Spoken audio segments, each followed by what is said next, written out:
Hello friends, I'm back another Sunday night with Spooky Ms. T.I. I'm all by myself back in my original spot.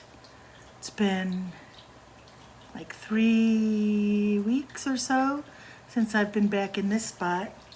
Last week, when Rachel and I told the story together, we went upstairs and set up at my altar. That was pretty cool. I almost considered doing that again tonight, but this setup is just a little bit more comfortable. I have to turn off the fan up there when I'm doing these and it gets kind of stifling. It's been hot here today. It's been a steamy day around here. Humid, hot, when you get a cloudburst thunderstorm and then as it just evaporates into the air, it makes it the kind of day where you could pretty much stick the baby to the wall, you know what I'm talking about. So I had to do a quick shift because I had planned a really special thing that you're gonna have to wait till next week for. I'm sorry. But it isn't like I'm short on stories. So I'm going to be doing some more stories from the place where I grew up and the place that molded me, that made me this person that knows spooks.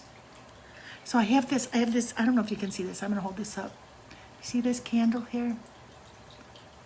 I inherited this from my sister-in-law, Sarah. If you look at it, it's got a votive inside, and then it's women. It looks like it's women all sitting around the fire, all with these wonderful protruding tukuses. I can really relate. It reminds me of myself and my sisters, and when we all get together, we all come round like this and kind of connect. See how all the people are connected? Not just my birth sisters, but all the sisters and brothers who've come to me throughout this life and probably more. And I think it kind of symbolizes all of us as we kind of scoot in close and light our candles and pour our libation and begin another night of stories that make us think about things beyond ourselves. So tonight I'm going to tell, I know I told some stories about the house on Pensacola Avenue in Chicago.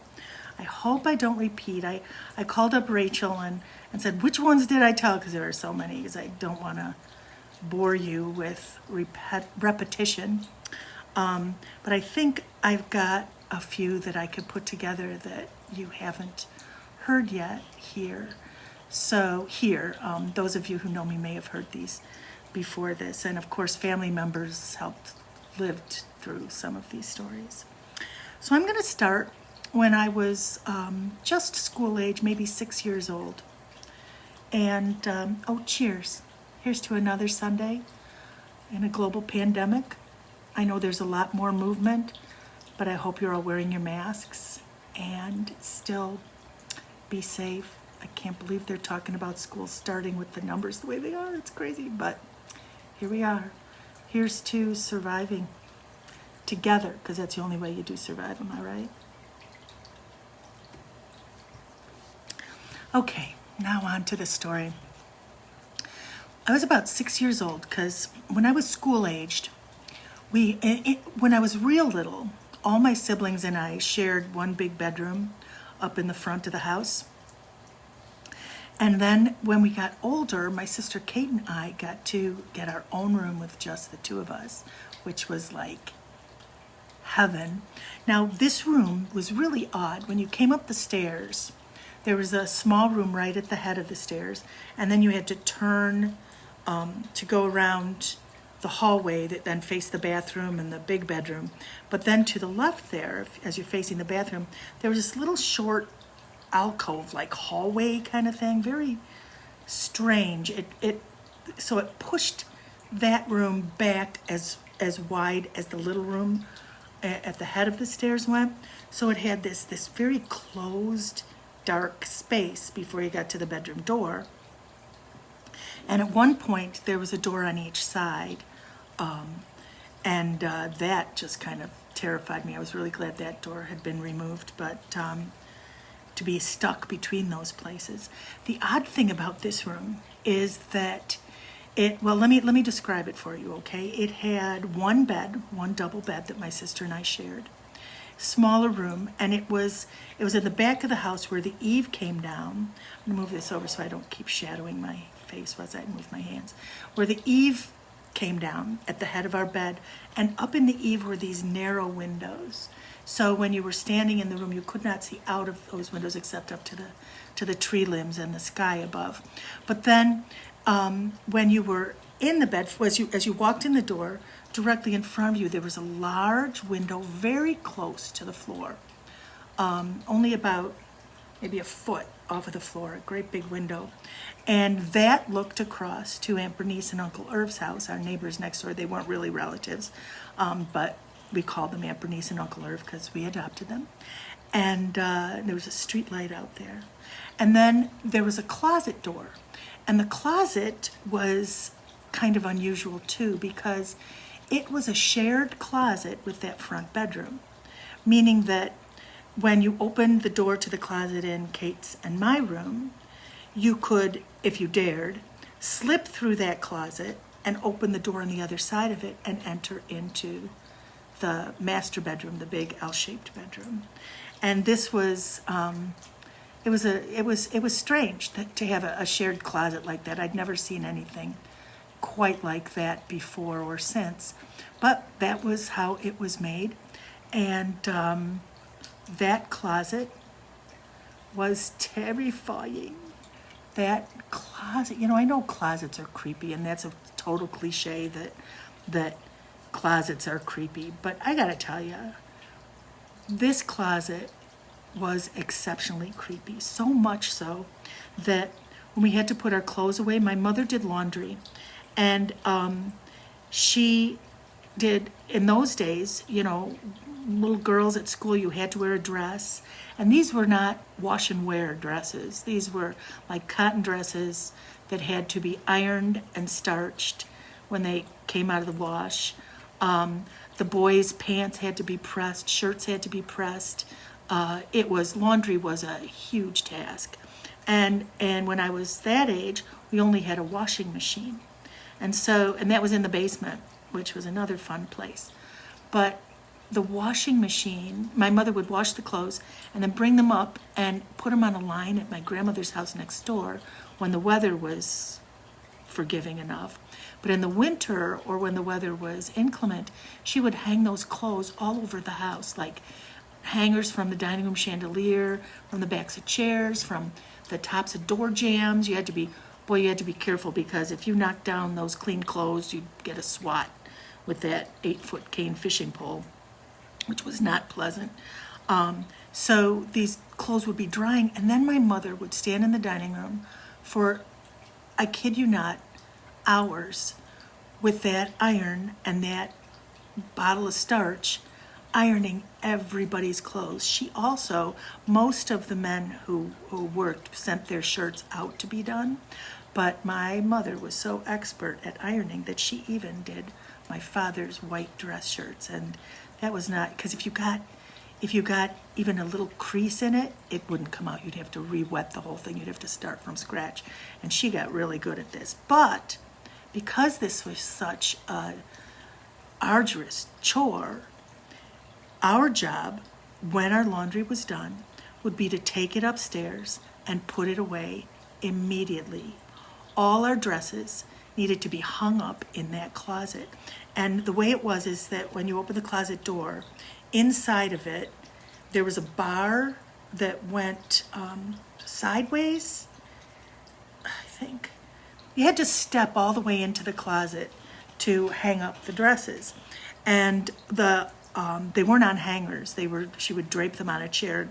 We had to take them upstairs and put them on the hangers, and then put them in the closet.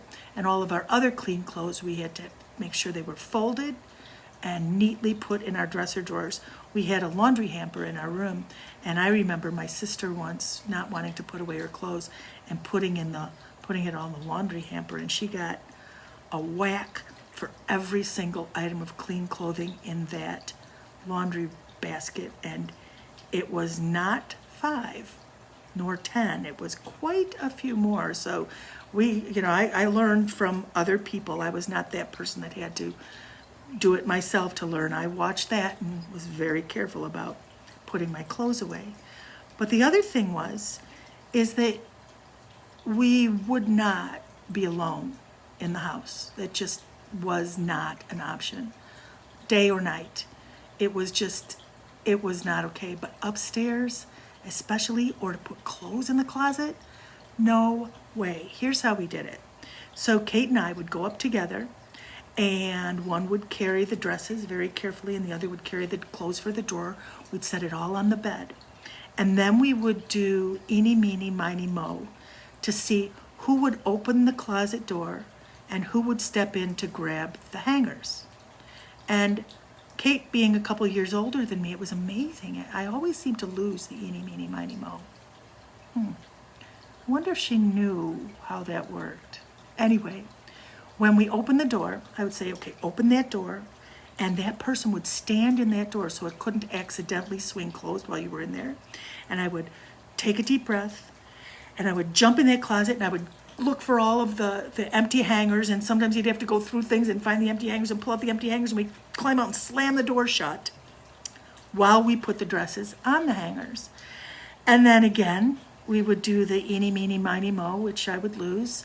And again, we'd open that closet door, and Kate would hold the dresses, and I would go inside, and I'd tell her to hand them to me carefully, because if they fell off the hanger, you'd have to have that door open longer and be in there longer. So we were super careful, and we hung all those dresses, and the minute we were done, we'd slam that door, and then we'd make a beeline for the stairwell and to get downstairs, running down those stairs, holding on tight to that railing, and just flying down to get out of there after hanging up our clothes. And this was just, normal obsessive compulsive behavior in the Shippers household when I was a child. The other thing that we did is when we would go to bed, we would leave the door open, and we put something in front of the door so that the door wouldn't close. This is the door of the hall, because the hall light would always be on. And we'd always block it so that it couldn't accidentally swing closed. You didn't want the door closed. You wanted that light. Plus, there was the light from the street light out in on the street, so that helped. So it was never super dark there. But before we got to bed, we would close that closet door. You'd open it, and it would click, and then it had this ornate, carved brass door handle, like from the Victorian door handles. Really beautiful thing. Wonder what happened to that. But we'd open the door and slam it shut, and then tug on it to make sure that the latch hooked, and gravity wouldn't make it go and open up. And then we'd get in bed, and as soon as we'd get in bed, we'd say, "Did you check the closet door?" I would say, "Yeah, we checked the closet. We better check it again." And one or both of us, we would do this 3 or 4 times a night, and before getting in bed. And like I say, just normal, seemingly obsessive compulsive behavior that was actually intended to try to keep us safe in that place. And then we get in bed, and we'd scoot to the very middle of the bed. In that room especially, but really any place in the house, there were things that would touch you, and you could feel breath on you, or fingers, if your hands were out. So we'd get in the bed, and we'd pull the covers up, like over our ears, and just, chin, so that just our mouth and nose was exposed so that we could breathe. If it was hot, we'd just pull the sheet up anyway. But covers up, hands tucked under the pillow or tucked in the covers. If your hands were out, somebody would try to grab your hand. We would lay back to back in the middle of that bed, and we'd tuck everything in. And then, in order to not be the last one awake, we actually tried to synchronize our falling asleep. And we would slow our breathing and kind of whisper the word, sleep, sleep, all tucked under so no one would touch our hands. If your back was turned to the outside of the bed, you would feel these really cold, like fingers moving up your back. Oh, I get shivers just even thinking about it. That only happened a couple of times, but we would tuck in and get safe in there. And as we were falling asleep, we'd say, is that closet door closed? Yep, you checked it. I checked it too. Okay, sleep, sleep.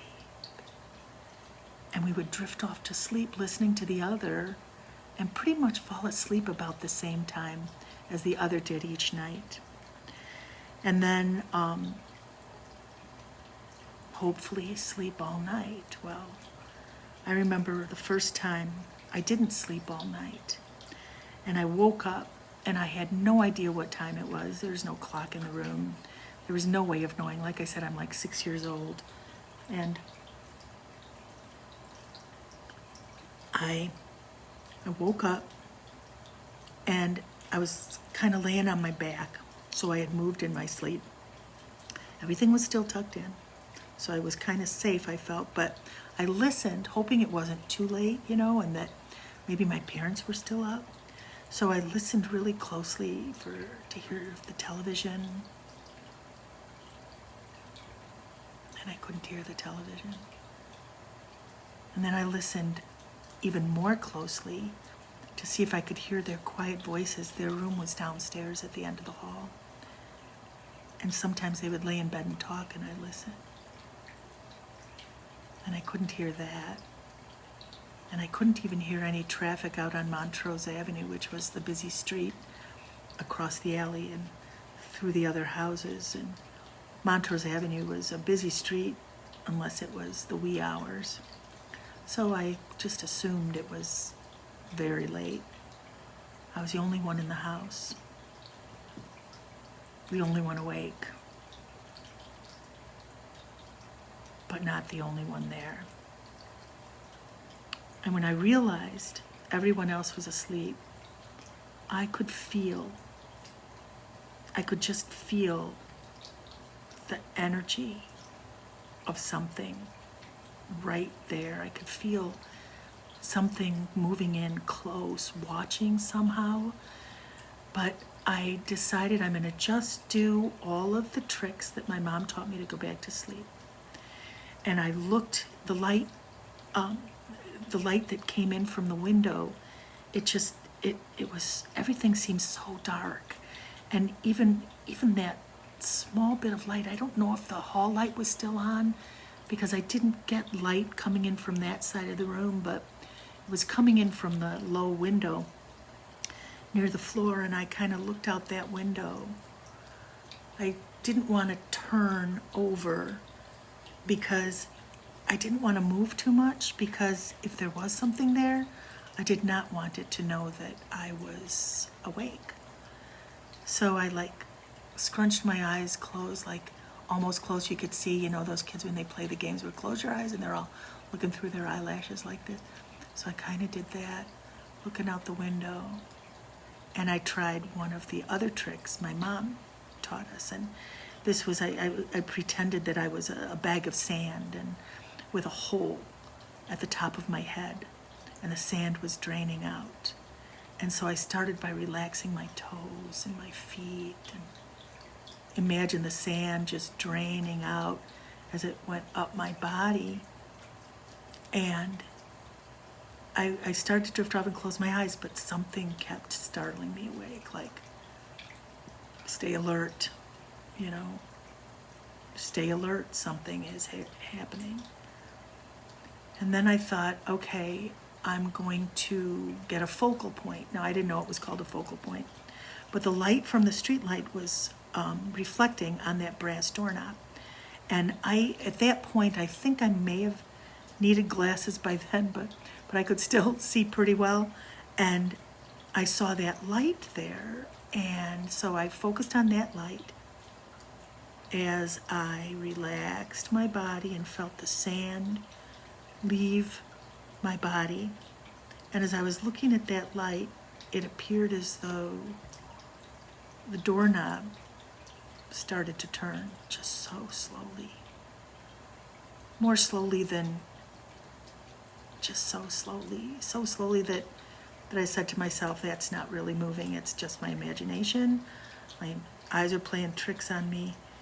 And I watched it until I heard the click of the latch. And I could barely breathe. I looked away, just moving my eyes. I looked over at the window, and then I would look up and around the ceiling and over to the other door, and then up and around, trying not to look at the closet door, knowing something was going on. I could hear it moving. I could hear the of it just moving, and I knew the door was opening, but I wasn't going to look at it. And then out of the corner of my eye, as I was looking out the window and trying not to see what was happening, I saw that the door was open about maybe a foot, about this much, about a foot, a little more than a foot, 18 inches maybe. And I couldn't move. I was terrified.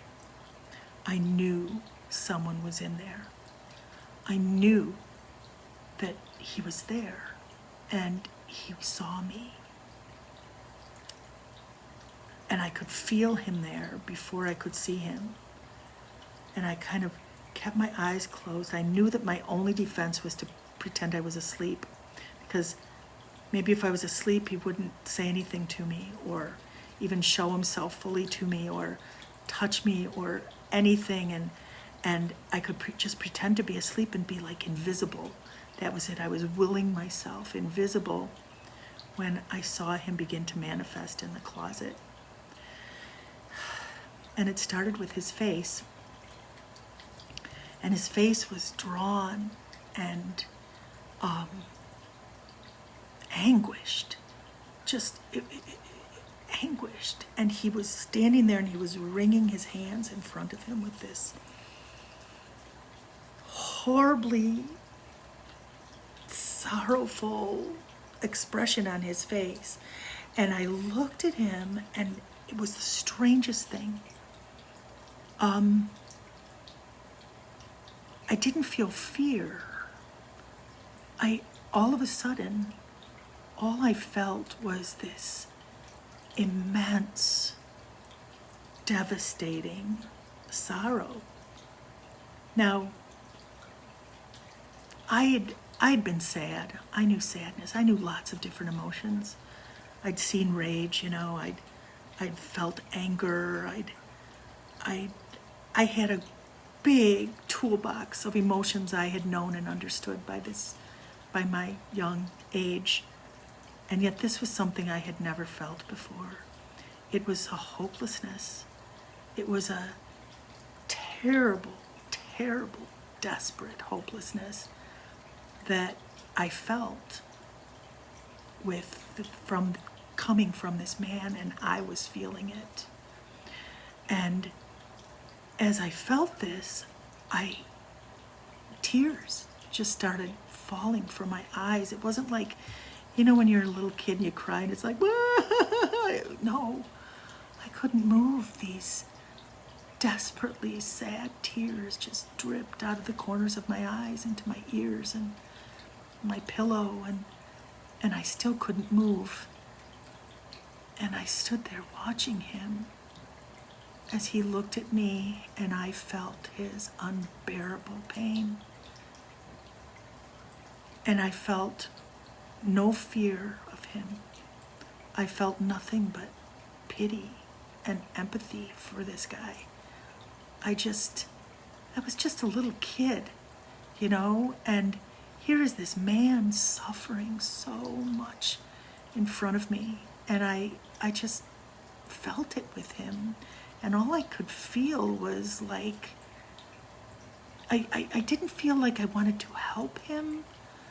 I didn't feel like I could help him. I just felt so sad and helpless myself and hopeless myself. And mercifully, after some time, I guess I fell back to sleep. And when I woke up in the morning, I was lying on my side, and Kate was still sleeping, and I just kind of, I could hear the birds outside, and as I opened my eyes, I saw it was light, and I was like, oh, phew, that was a terrible dream. What was that dream all about? Ooh, I didn't like that dream. And I, squinched my eyes, and I turned over, and Kate's still sound asleep next to me and just starting to stir, and when I turned over, I sat up in bed, and I looked at the closet door that was still open, about 18 inches. And I realized that I had not dreamed that I had actually met that man. When Kate woke up, she said, "What did you open the closet door for?" And I told her I didn't open that door. She kind of looked at me like, yeah, right. That man emanated so much sorrow and so much hopeless grief. It was horrible. Anyway, I saw him multiple times. He came to me multiple times. I started to become a restless sleeper, and I would wake up in the night and I would know he was going to be there. And it got to a point where, although I kind of dreaded it when I would wake up and know he was going to be there, I knew I was not in danger. And I started to get to a place where I could almost, I couldn't not feel what he was feeling, but I could separate myself a little from what he was feeling and realize that I wasn't feeling that sad, that it was him.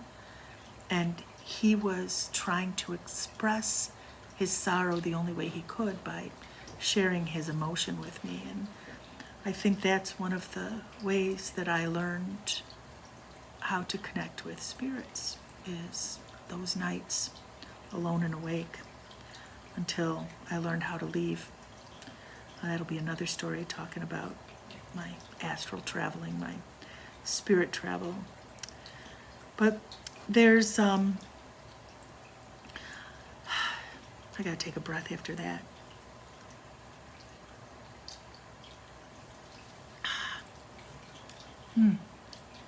So, it's funny, even now, just remembering that, I remember that hopelessness. I have never felt that myself in my own life. I thank my lucky stars. But I know that feeling, and I can conjure it. It's visceral. It's something in my emotional toolbox now, and I recognize it in others sometimes. I've recognized it in spirits, and I've recognized that in people who are living as well. And they need you to reach out to them. So I'm going to tell you a little bit about our basement, to go from sad to horrible. As I said, my mom, the laundry, the clothes washer, the washing machine was in the basement. My dad had a tool bench in the basement. The basement was a really terrible place. It was, it had a door in the hallway, in the downstairs. The upstairs stairs went up, and then there was this hallway with a wall between the dining room and the living room. And then at the end of that hall was a bedroom where my folks lived. And then there was a basement door, and the basement door opened up toward the basement. So if you were coming up the stairs and somebody opened that, they'd take you right out. But it opened toward the basement, and there were these rickety wooden stairs open underneath with a railing that was really wobbly. And as you went down the stairs to your right, there was a coal bin. And the coal bin was empty, but in the olden days, it was used for coal. And then when you went past the coal bin and turned to your left, there was a big, giant, I don't know if it was oil or gas. It used to be a coal furnace, but it was converted into a different fossil fuel when I was a kid. But it was this monstrosity of a furnace. And then the washing machine was against the other wall. And then my dad had a tool bench all the way at the back of the basement, towards the backyard, that was under a bank of windows. And there was a door next to that that did a few steps up and went right outside.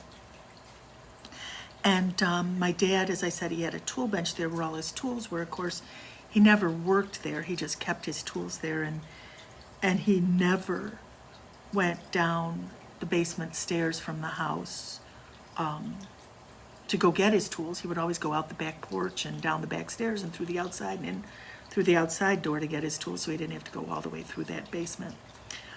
There were some other weird things that would happen in that basement. One of the things that happened is there was a place on the basement wall that seemed to be crumbling, and there were the tuck pointing between the bricks was like decayed, and it was just this one spot, and it was near the furnace, but it wasn't like directly behind the furnace where you would expect if there was a heat anomaly or something that could cause the wall to weather differently. It was a little bit away from that, and bricks were often falling out. It was a brick wall, a rough cement floor on the foundation. The foundation was brick, and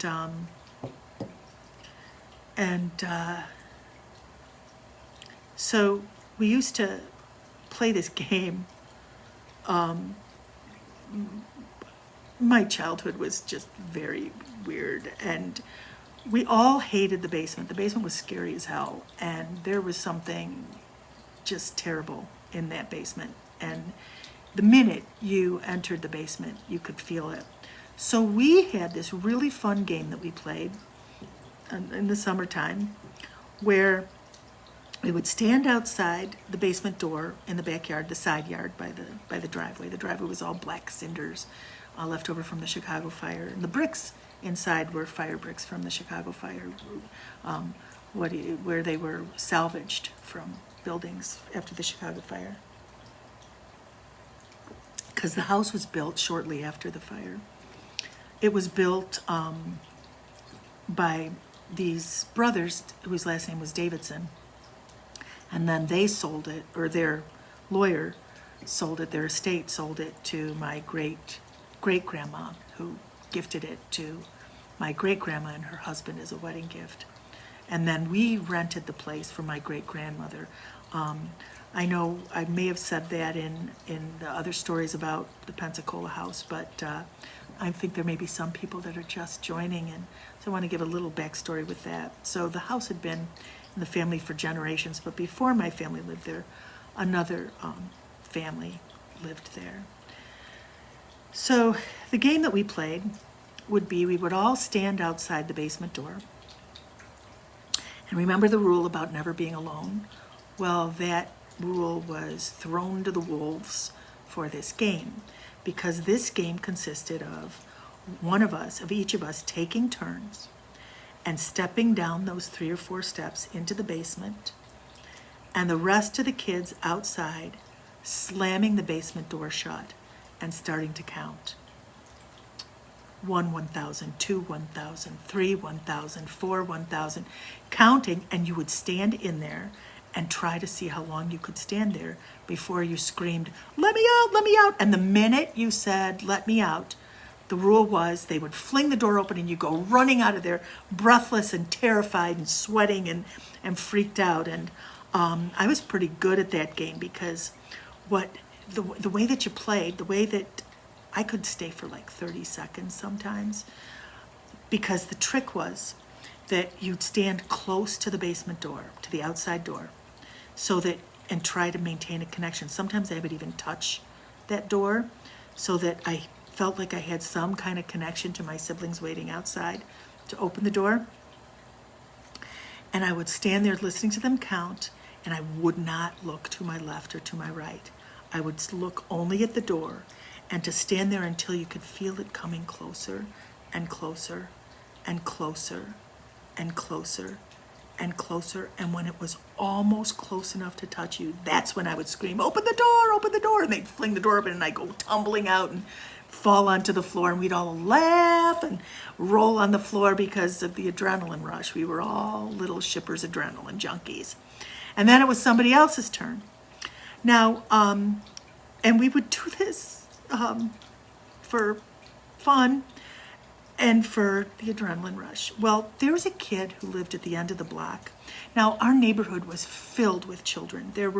This was the, like 1960, early 60s, if that, and if beyond that. And it was the baby boom. You know what I'm talking about? Every family had 5 or more kids.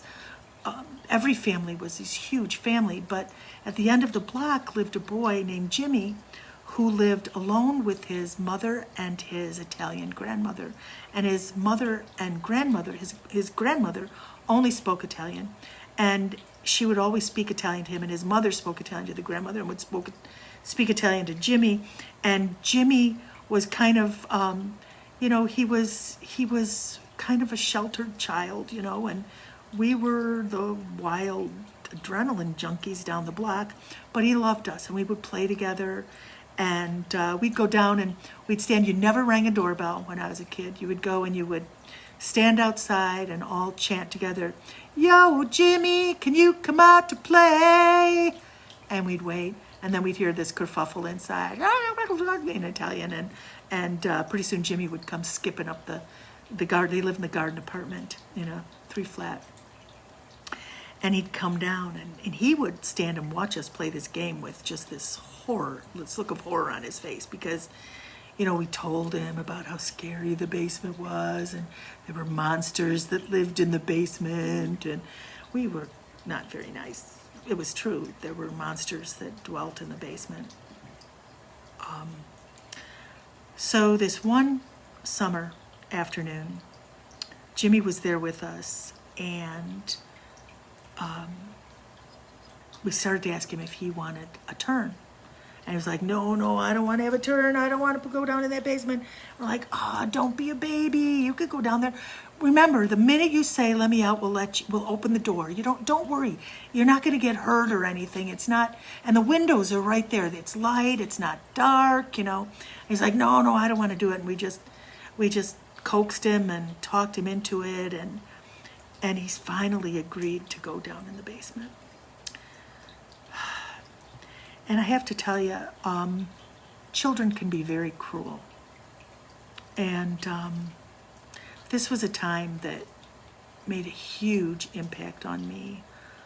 I saw that cruelness in some of my siblings' faces, when he went down there. He was easy, he was easy. And he agreed to go down into the basement. And I wasn't sure at this point, although I was in on helping persuade him to go. "We'll open the door right away," I said. "We'll open the door." And he said, "Oh, okay, you promise?" "Yeah, that's the deal. We'll open the door." So he went down those steps, and I remember, I can picture him standing there in his shorts, and he had long shorts that were down to his knees, and he was a little bit pudgy, and he was standing there looking up at us with these big, brown, trusting eyes. And as my brother and sister laughed and slammed the door, and the minute the door closed, he screamed, "Open the door, open the door!" And they didn't. And they held the door closed. And I was standing behind them, and I didn't quite know what to do. And then he starts to cry. And I hear him calling for his mama. And then I'm like, open the door, I was saying from behind them. And they're laughing and holding the door closed. And finally he went silent, and that was it. I pushed my sister down. She fell on her butt. This was not my big sister. She never played this game. She wasn't stupid like we were. But I pushed my sister down and pulled my brother off and opened that door. And here's Jimmy on the basement floor. He's got his arms around himself, and he's huddled down and rocking back and forth, whimpering. And oh my God, I ran. I didn't even hit a step. I jumped down there, with my fist balled up, looking around that basement if anything was there. And I said, "Come on, Jimmy." And I put my hands on him and said, "Get up, come on out." And he started saying, "I want to go home, I want to go home." And I helped lift him up. And as we got up out those stairs, I looked, and it looked like my sister and my brother were going to laugh or do something, and I shot them this look. And I said, "You do anything, and I'm telling Mommy." and then they would get a licking, and that would be the end of it. But I told Jimmy, don't go home, it's okay. We'll go over to Grandma's house. She lived next door, and maybe play in her apple tree or her cherry tree. She had a cherry tree, and if she didn't see us, we could climb the tree. She never liked us to climb the tree because she said we'd ruin the tree. I think she was actually worried we'd get hurt, but she didn't like to show affection, so she told us we'd ruin the tree. I've never done anything that cruel again in my life, and I never will. And I recognize that cruelty, and I've recognized that cruelty a little bit in children, not for the 40 years that I taught, and I was able to head it off as an adult, but as a child I participated. We all participate in things that we regret, I'm sure. Maybe not. Maybe some of you are more saintly than I, but I grew up in a house of adrenaline junkies and spirits. There was one time that I had to go into the basement alone from the upstairs dining room stairs. And it was cold. It was maybe November. So my mom was doing laundry, and she was hanging the stuff all up in the dining room, and everybody else had gone out to play except the baby, and I was hanging out with my mom because I like to do that. And we used to, when she would do the laundry, she would load up this basket. She would unload the washing machine and fill this basket with this heavy, wet laundry, and then just precariously have to schlep it up those steps into the dining room, where she would shake everything out and then hang it up. And we would sit at the top of the steps with the door open, talking to her while she was down there. And she was amazing. She was so fast. She could unload and reload that washing machine in 5 minutes and then come up. And I remember this one, I think it was late fall, cold outside, but not snow yet, so I didn't go out to play. And she was pregnant. Let's see, who would that have been? I don't know. One of the spring babies. But she was carrying this basket up and came in, and then when she got upstairs, we would slam the door shut, and it had one of those hook and eye hooks that was up high so that the little ones couldn't reach it, because God forbid the little ones open that door and go tumbling down those rickety stairs into that basement. So we slammed the door and put the latch in, and my mom puts the basket up on the dining room table. And back in those days, the doctors told you to stick to only 3 or 4 cigarettes a day when you were pregnant, and only 2 cocktails a day when you were pregnant. Maybe that's why we were adrenaline junkies. Anyway, so my mother smoked Herbert Terrytons. And after she got the laundry all hung up, she was standing there and she took out her pack of cigarettes, and then she looked for her matches. And she said the word I heard my mother say most, "Oh shit." And I looked at her like, what? She said, "I left the matches down on the washing machine." And she wore stretch pants. You remember stretch pants? They were like leggings, only, they were leggings. But they were stretch pants. And she didn't have any pockets. She said, "I didn't have a pocket, so I left them there. I didn't want to put them up in the wet laundry." It was like her last book of matches or something. And she said, "Would you go downstairs and get it for me?" And I'm like, why don't you get Davey to do that? My brother Dave would do anything. He was like fearless, either that or oblivious. I think he was both. But she said, "He's outside. Would you just go get him?" And the baby was there. And here's my pregnant mother. And I was like her only hope. And I'm not going to say no. And she says, "It's okay. I'm right here. It'll take you 2 minutes." And I asked her, I said, "Are they on the washing machine?" And she said, "Yep, right there. You can't miss them." "I don't have to look around." "No, you won't have to look around." I said, "Okay. All right, I'll do it." So I opened the basement door. I took a deep breath. I girded my loins. And I took a couple steps down the basement. And I was like 3 steps down, still on the steps, my head still basically in the upstairs part of the house. And I noticed the coal bin.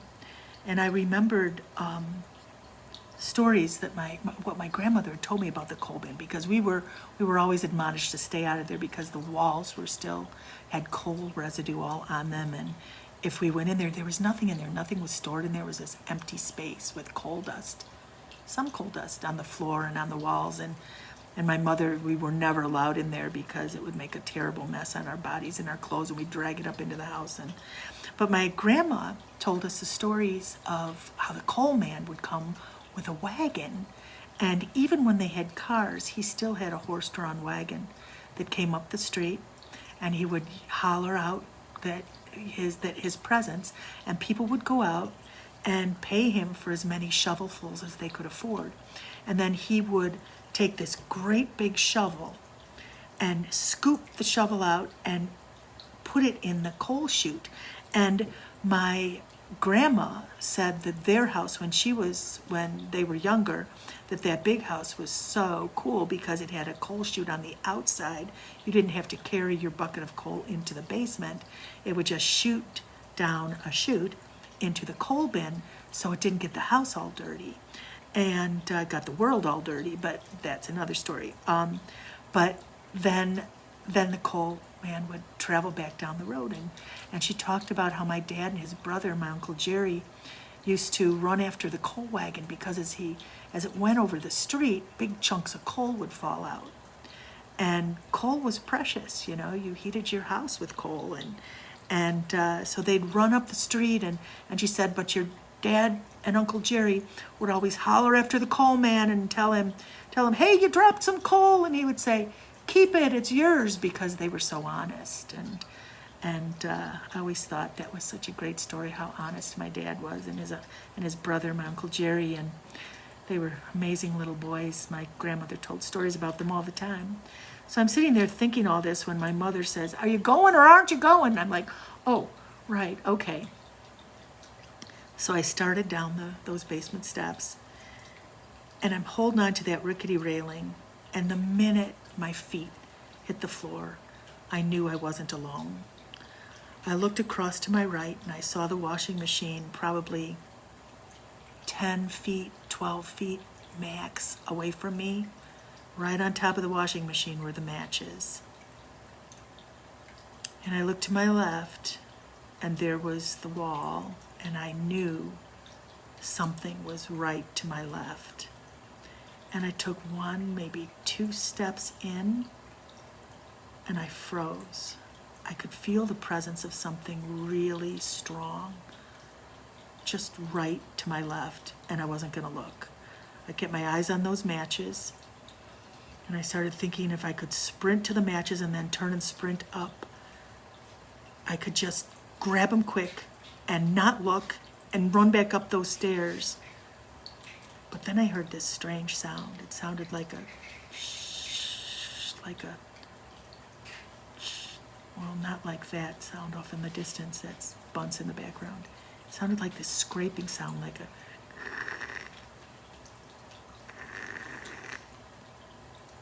And I tried to think, what the heck is that? But I wasn't gonna look. I'm still looking at the matches.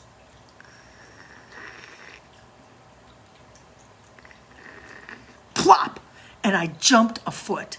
And I looked, and there was a brick on the floor next to the wall where there wasn't a brick before. It's like the brick had pushed itself out of the wall. And I stood there and I could not move. And I'm looking at this, and I'm looking up at the wall where it was, when the brick next to it starts pushing out. And I waited no more. I ran up those stairs. I did not get the matches. I ran up those stairs. I jumped into the dining room. My mom was now sitting on the couch or something, or she wasn't right there. I slammed the door. I latched the door, and I stood in the dining room archway, looking at my mother with my eyes probably as big as saucers. And she said, "Did you get the matches?" And I said, "No, they weren't there."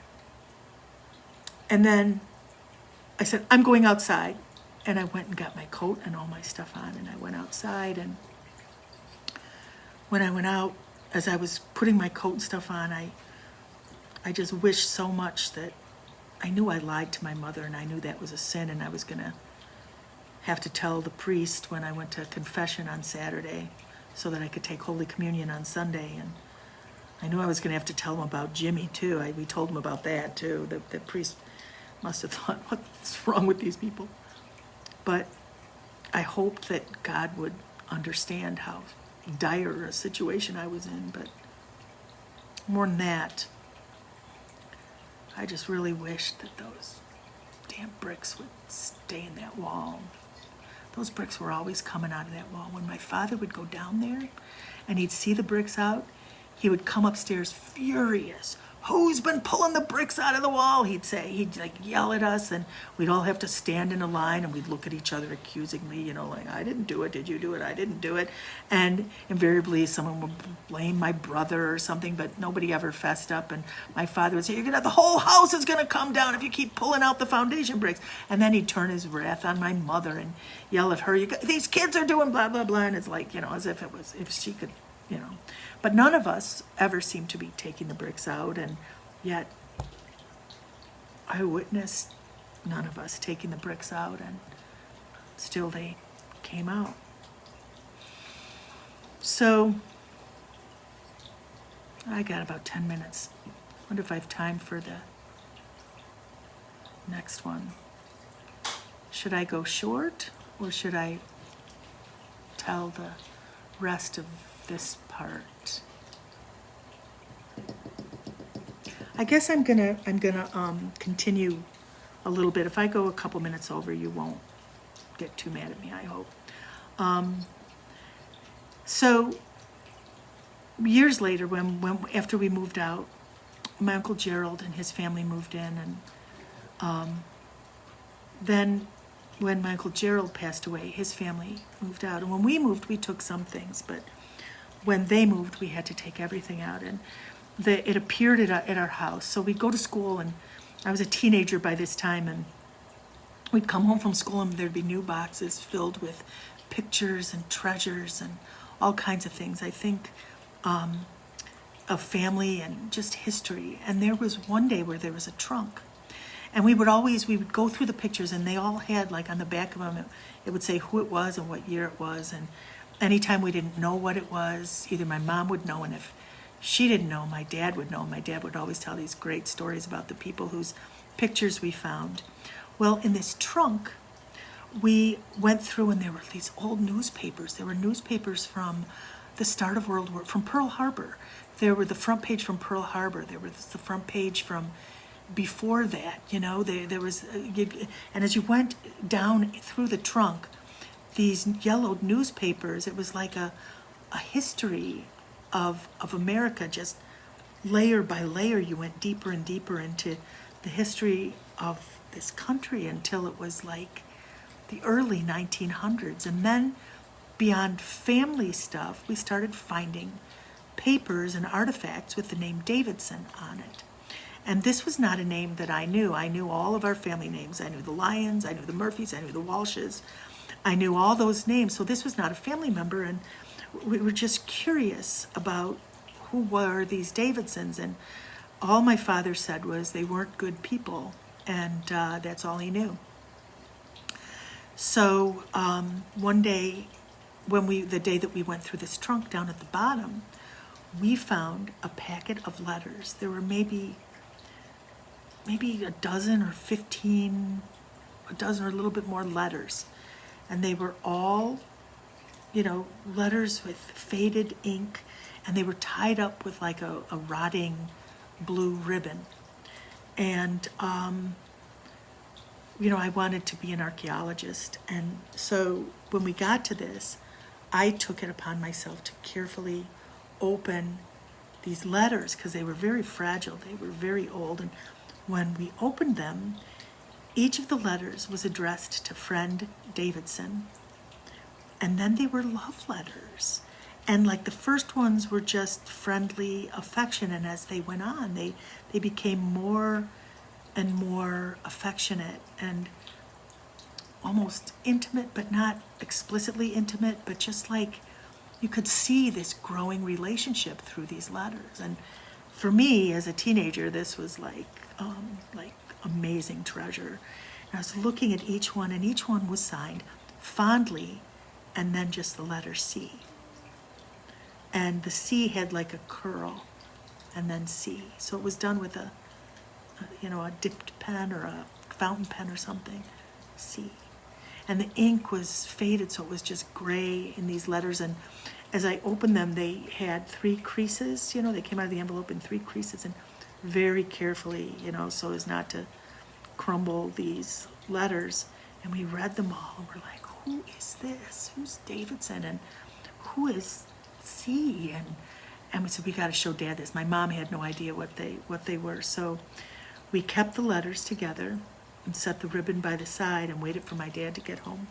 And when he got home, he would always have to go change his clothes first and pour a cocktail.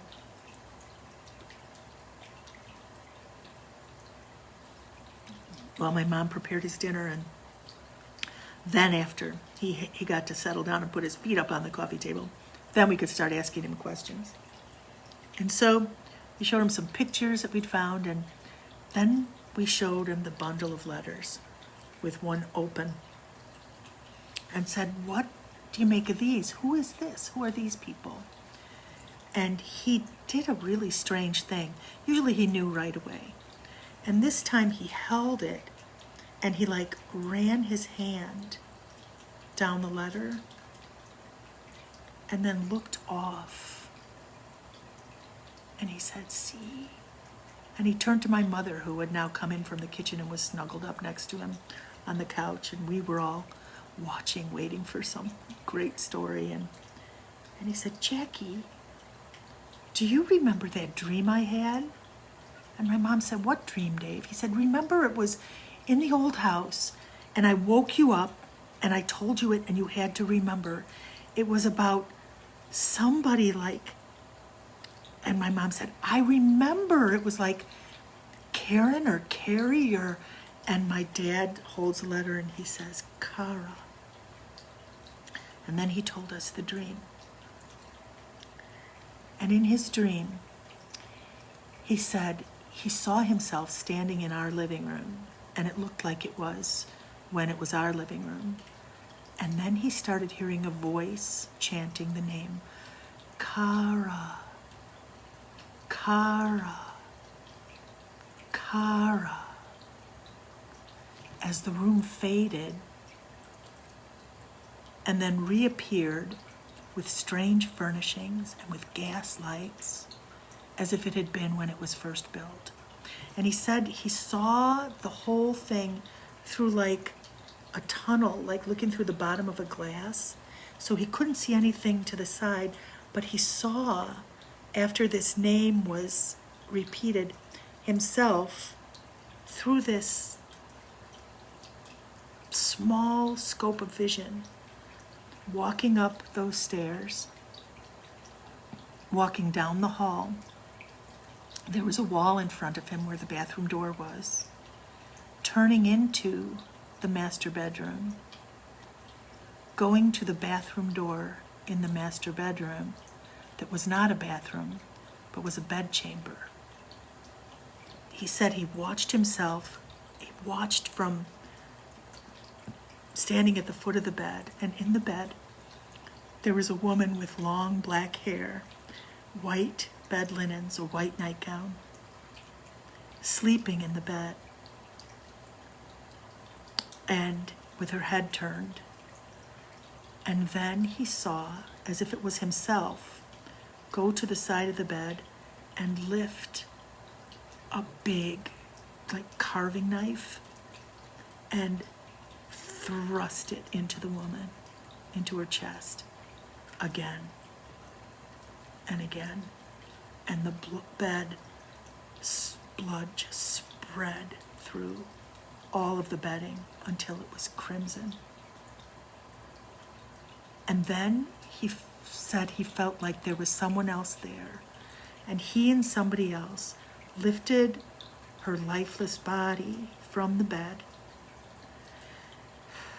and dragged her down the hallway, down the stairs, as her feet thump, thump, thump on each of the stairs, through the downstairs hall, down the basement stairs, and into the basement where the bricks had been removed from the foundation and a pile of dirt lay next to it with a newly prepared grave. And he said he watched them push her body into this space. And then again, he was up in the living room, hearing the voice calling, Kara, Kara, Kara. And then he woke up. And he woke my mother up. And he looked down at the letter. And he said fondly, see. And he looked up at us and we said, Kara. And we looked at each other and we said, the Slinky Lady.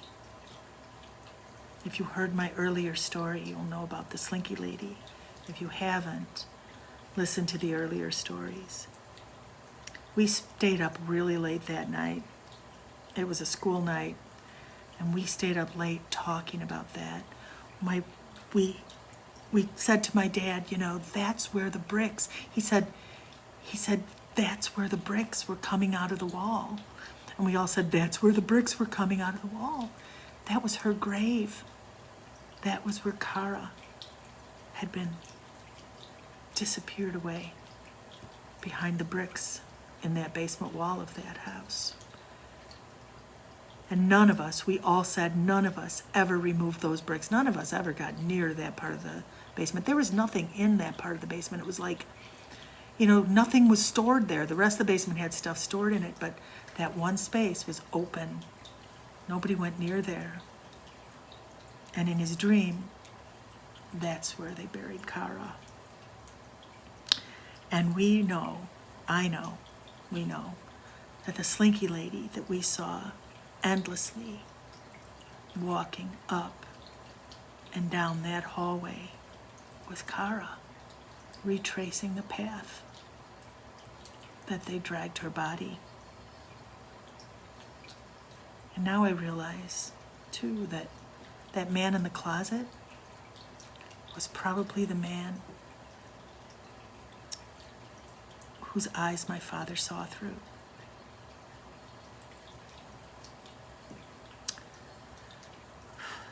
So that's my story for tonight. There are more from there. There's more that happened there. There's more that was revealed afterwards.